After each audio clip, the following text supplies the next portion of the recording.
പ്രൈസലോട് ഒരു ദിവസം കൂടി കർത്താവിൻ്റെ തിരുവചനം പറയാൻ കഴിഞ്ഞതിൽ കർത്താവിനെ സ്തുതിക്കുന്നു, മഹത്വപ്പെടുത്തുന്നു. ഇന്നോളം തന്ന എല്ലാ കൃപകൾക്കും ഈശോയോട് നന്ദി പറയുന്നു.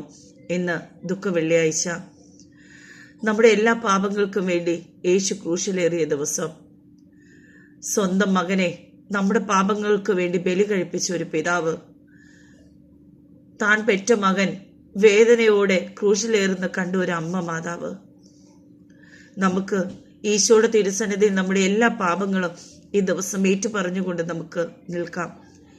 ഇന്നത്തെ സുവിശേഷം വിശുദ്ധ മർക്കോസിന്റെ സുവിശേഷം 15-ാം അധ്യായം 33 മുതൽ 40 വരെയുള്ള തിരുവചനം. 6 മണി നേരമായപ്പോൾ 9 മണി നേരത്തോളം ദേശത്തെല്ലാം ഇരുട്ടുണ്ടായി. 9 മണി നേരത്തെ യേശു, എൻ്റെ ദൈവമേ നീ എന്നെ കൈവിട്ടത് എന്ത് എന്ന അർത്ഥമുള്ള എലോഹി എലോഹി ലമാ ശബ്ദാനി എന്ന് അത്യുച്ചത്തിൽ നിലവിളിച്ചു. അഴുകി നിന്നവരെ ചിലർ കേട്ടിട്ട് അവൻ ഏലിയാവെ വിളിക്കുന്നു എന്ന് പറഞ്ഞു. ഒരുത്തൻ ഓടി ഒരു സ്പോങ്ങിൽ പുളിച്ച വീഞ്ഞു നിറച്ച് ഒരു ഓടക്കോലിന്മേലാക്കി, നിൽപ്പിൻ, ഏലിയാവ് അവനെ ഇറക്കുവാൻ വരുമോ എന്ന് നമുക്ക് കാണാമെന്ന് പറഞ്ഞ് അവന് കുടിപ്പാൻ കൊടുത്തു. യേശു ഉറക്കെ നിലവിളിച്ചു പ്രാണനെ വിട്ടു. ഉടനെ മന്ദിരത്തിലെ തിരശ്ശീല മേൽ തൊട്ട് അടയോളവും 2 ചീന്തിപ്പോയി.